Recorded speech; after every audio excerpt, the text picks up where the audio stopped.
अस्सलाम वालेकुम electrical third year students. हम अपने course power plant energy conservation का चैप्टर नंबर 1 जो है sources of electrical power discuss कर रहे थे, और इसमें हमने डिफरेंट पावर सोर्सेज का कंपैरिजन किया था, डिफरेंट पावर सोर्सेज को देखा था, जिसमें थर्मल सोर्स था। उसके बाद जो है थर्मल सोर्स की डिफरेंट टाइप्स थी, जिसमें सॉलिड, लिक्विड एंड गैस था।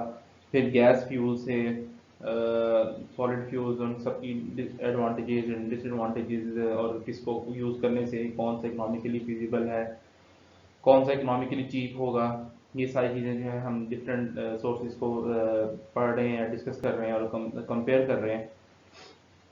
तो आज का जो हमारा जो सोर्स है इलेक्ट्रिकल पावर का, वो है हाइडल सोर्स। हाइडल सोर्स जो है एक naturally available important source of energy है।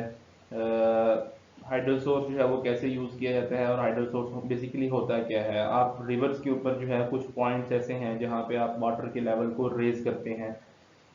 जो पानी का फ्लो कर रहा है, रिवर वाटर फ्लो कर रहा है या कोई और वाटर फ्लो कर रहा है, तो उसमें उसके लेवल को जो आप सर्टेन पॉइंट पे जो है आप उसको रेज करते हैं। वो रेज कैसे करते हैं कि आप डैम बनाते हैं, बाय बिल्डिंग अ डैम। उसके आगे बंद बांधते हैं, जिस वजह से क्या होता है कि पानी का लेवल रेज करता है, वो एक हाइट पे चला जाता है, जिसकी वजह से उसके अंदर जो है पोटेंशियल एनर्जी जो है वो आ जाती है। फिर उस लेवल से उस वाटर को रिलीज किया जाता है, तो वो प्राइम ओवर के ब्लेड्स के ऊपर फॉल करता है। ये आप कह सकते हैं कि टरबाइन है। प्राइम मूवर के ब्लेड्स को फॉल करता है तो उसको रोटेट करवाता है। तो जो पोटेंशियल एनर्जी वाटर की होती है वो कन्वर्ट हो जाती है मैकेनिकल एनर्जी में। अब वो जो प्राइम मूवर लगा हुआ है, वो जो टरबाइन लगी हुई है, वो कपल्ड होती है किसी जनरेटर शाफ्ट के साथ, किसी जनरेटर के साथ। जब वो प्राइम मूवर रोटेट करता है, वो शाफ्ट रोटेट करती है, शाफ्ट के साथ जो है जनरेटर कपल है, तो वो जनरेटर रोटेट करता है और उसमें जो है इलेक्ट्रिकल एनर्जी प्रोड्यूस करता है। तो ये जो है पूरा सीक्वेंस होता है कि वाटर के लेवल को रेज किया जाता है, फिर उसको रिलीज किया जाता है, और फिर वो जो है प्राइम मूवर के प्लेट पे फॉल करता है। उसके साथ जनरेटर और शाफ्ट कपल है, और वो जनरेटर जो है फिर रोटेट करते हुए क्या कर प्रोड्यूस करता है, इलेक्ट्रिकल एनर्जी प्रोड्यूस करता है। तो सबसे जो हमारे पास चीप सोर्स है एनर्जी प्रोड्यूस करने का, वो हाइडल सोर्स है कंपेयर टू कोल सोर्स, उसकी टाइप्स के और दूसरे जो कंपैरिजन हमने किए थे उनके बाद सबसे जो मेन जो चीज़ है जिससे हम एनर्जी प्रोड्यूस कर सकते हैं, जो चीप भी है, जिसकी कैपिटल कॉस्ट तो बहुत ज़्यादा होती है, लेकिन रनिंग कॉस्ट यानी ऑपरेटिंग कॉस्ट, जब वो प्लांट चलना शुरू कर देता है तो उसकी जो ऑपरेटिंग कॉस्ट है, यानी एनर्जी प्रोड्यूस करने की जो एक पर यूनिट जो कॉस्ट है, वो बहुत कम है बाकी सोर्सेज के कंपैरिजन में।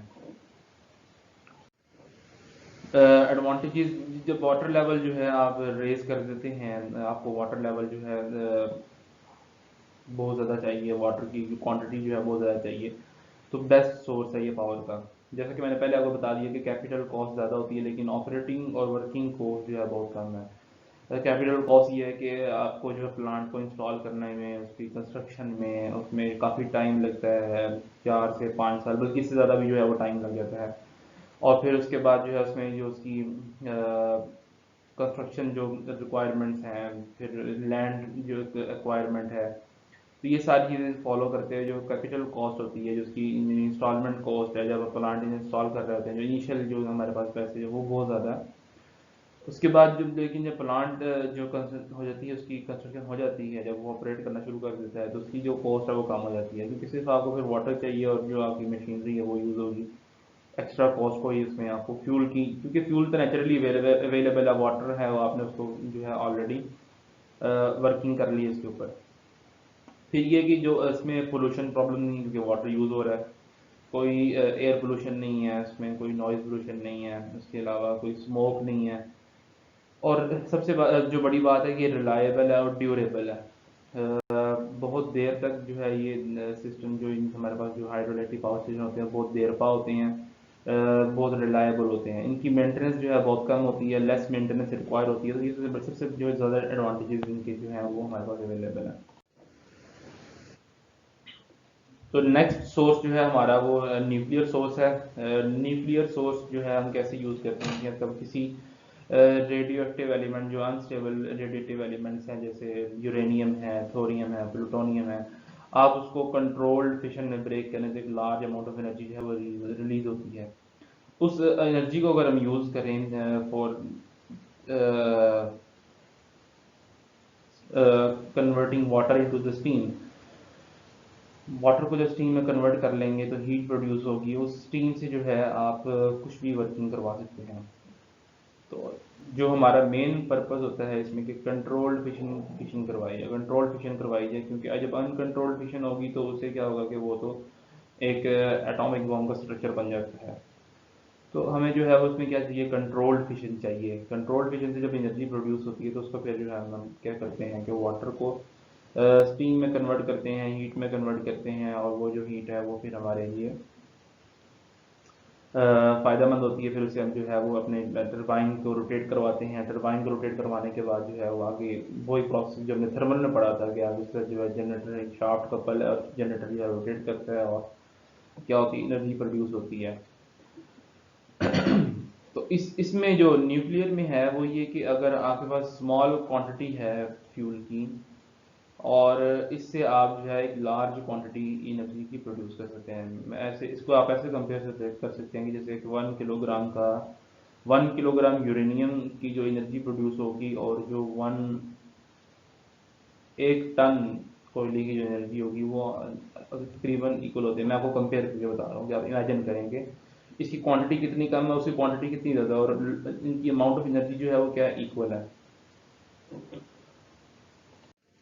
इसके एडवांटेजेस जो है वो ये हैं कि न्यूक्लियर जो फ्यूल है उसकी कॉस्ट जो है वो क्या होगी, कम, क्योंकि क्वांटिटी इसकी बहुत कम यूज़ हो रही है लेकिन एनर्जी जो है बहुत ज़्यादा है, इसलिए इसकी जो कॉस्ट है वो ऑटोमेटिकली जो है वो रिड्यूस हो गई है। फिर इसको जो है आप स्टोर नहीं कर सकते, इनके प्लांट्स के लिए जो है वो स्पेस कम चाहिए, ट्रांसपोर्टेशन बहुत ज़्यादा ईजी होती है, क्लीन फ्यूल है। लेकिन इसमें जो है आपको बहुत ज़्यादा प्रिकॉशंस जो हैं वो देखनी पड़ती हैं, कॉशंस देखनी पड़ती हैं, ख्याल रखना पड़ता है कि रेडिएशन जो है वो आउटसाइड द प्लांट जो है वो किसी पर्सनल को किसी दूसरे इन्वायरमेंट में हमारे जो है बाहर के एयर में ना जाएं, क्योंकि अगर रेडिएटिव रेडिएशन जो है बाहर जाएंगी तो फिर क्या होगा कि उससे वो डैमेज करेंगी।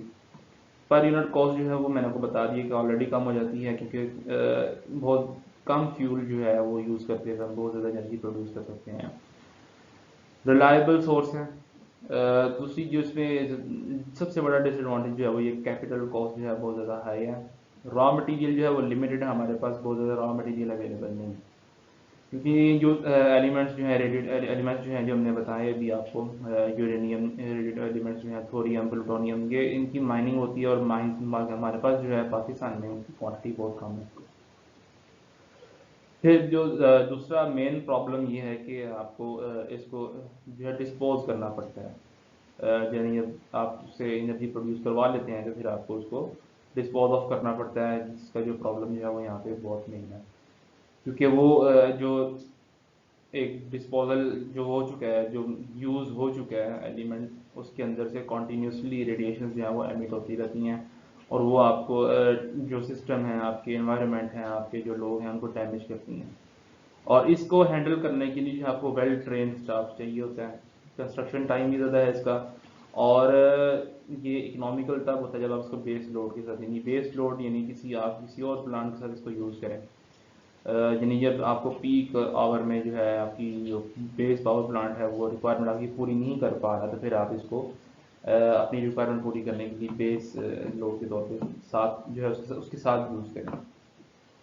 तो आज के सेशन में जो है हम इतना ही यहाँ तक ख़त्म करेंगे, इसके बाद इंशाल्लाह अगले सेशन में यहाँ से कंटिन्यू करेंगे। अल्लाह हाफिज़।